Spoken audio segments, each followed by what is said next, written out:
ఆంధ్రప్రదేశ్లో రాజకీయ ముఖ చిత్రాన్ని చూస్తే వైఎస్ జగన్మోహన్ రెడ్డి వర్సెస్ మిగిలిన అన్ని రాజకీయ పార్టీలు, అన్ని వ్యవస్థల్లో పనిచేసిన వాళ్ళు, రకరకాల మేధావులు, రకరకాల ముసుగులు, రకరకాల మీడియా. ముసుగు వేరైనా, వాళ్ళ వేదిక వేరైనా, వాళ్ళ ప్రొఫెషన్ వేరైనా, మీడియా అయినా, వ్యవస్థలో పనిచేసిన వాళ్ళైనా, పార్టీలు అయినా, వేరువేరు పార్టీలైనా అందరూ వర్సెస్ జగన్మోహన్ రెడ్డి. ఏపీ రాజకీయ ముఖ చిత్రం ఇదే. అందుకని చెప్పే జగన్ అధికారంలో ఉన్నా, జగన్ అధికారంలో లేకపోయినా, ఇటు కాంగ్రెస్ అయినా, టీడీపీ అయినా, బీజేపీ అయినా, కమ్యూనిస్ట్ అయినా, వాళ్ళ జెండా వేరైనా, ఎజెండా వేరైనా, సిద్ధాంతం వేరైనా, ఈ డజంట్ మ్యాటర్. అది అసలు సమస్య కానే కాదు. జగన్మోహన్ రెడ్డి గారిని తిట్టామా, జగన్మోహన్ రెడ్డి గారిని వ్యతిరేకించామా, జగన్మోహన్ రెడ్డి గారిని బలహీనం చేయడం కోసం మనం ఎంతవరకు ఉపయోగపడతామన్న రాజకీయ ఎజెండాతోనే అందరూ ముందుకు వెళ్తూ ఉంటారు. ఆ ఎజెండాతోటి సరే, అఫ్ కోర్స్ రాజకీయాలు ఇవన్నీ మామూలు. దాన్ని చాణక్యం అంటారా, లేకపోతే అనైతికత అంటారా, లేకపోతే మరొకటి అంటారా, ఏదైనా పేరు పెట్టుకోండి, అది సంబంధం లేదు. అయితే ఈ క్రమంలో కేవలం 11 సీట్లతో మొన్న అధికారానికి దూరం అయిపోయి కేవలం 11 సీట్లకే పరిమితమైన తర్వాత కూడా జగన్మోహన్ రెడ్డి గారిని లేచి దగ్గర నుంచి పడుకునేంత వరకు టార్గెట్ చేయడం కోసం మనం మాట్లాడుకున్న గ్రూప్ అంతా 24 అవర్స్ పనిచేస్తూ ఉన్నారు. అందులో భాగంగా రకరకాల ఎత్తుగడలను వాళ్ళు అవలంబిస్తూ ఉన్నారు.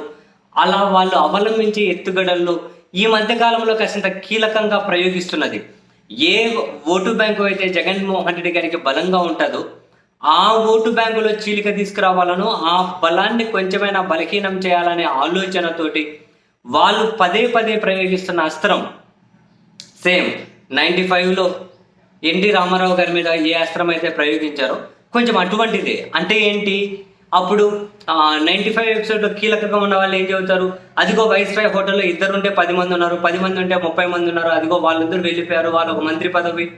ఈ విధమైనటువంటి ప్రాపగండ ఎగ్జిక్యూట్ చేసి మనం ఎక్కడ వెనకబడిపోతాము అని చెప్పి ఆలోచన లేని వాళ్ళు కూడా వైస్రాయ్ వైపు పరుగులు పెడతారు అని చెప్పి అప్పుడు కీలకంగా ఉన్నవాళ్ళు, మనకు తెలియదు కదా, అప్పుడు కీలకంగా ఉన్న వాళ్ళు చాలా సందర్భాల్లో చెప్పిన మాట.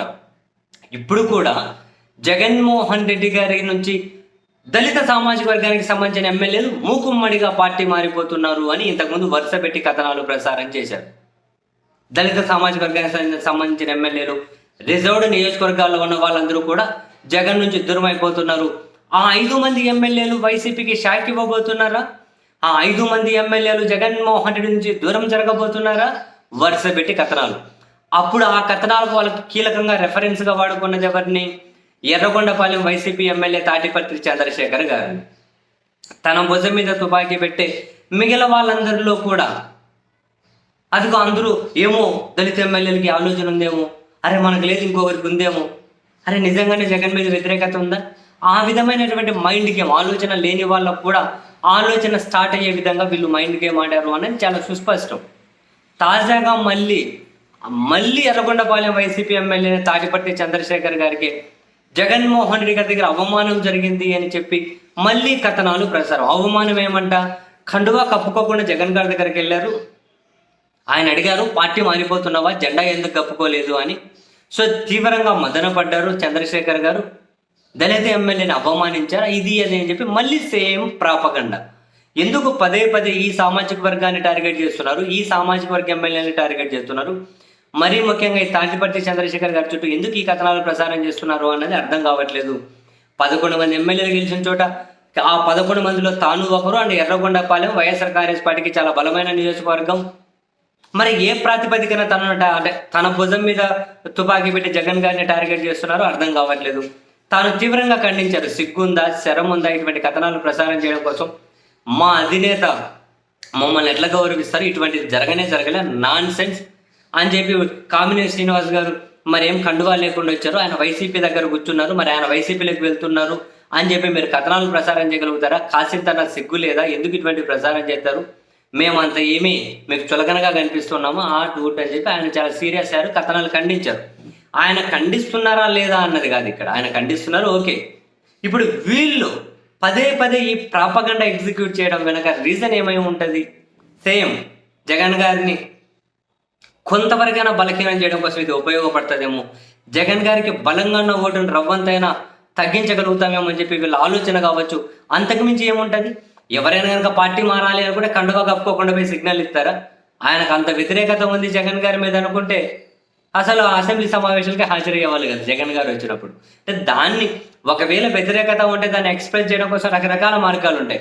పొరపాటున కండువా జారిపోతానో, కండువా మర్చిపోతానో, దీనికోసం కూడా జగన్ సీరియస్ అయ్యాడు.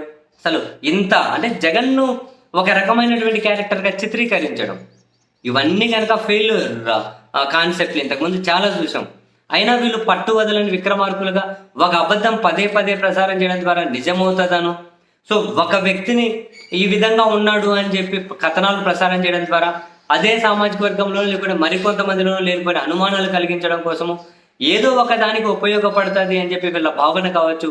అందులో భాగంగానే బహుశా పదే పదే ఈయనను ముందుకు తీసుకొని వచ్చేసి ఏవో కథనాలు వండి వారుస్తున్నారేమో అని చెప్పి అయితే అనిపిస్తుంది.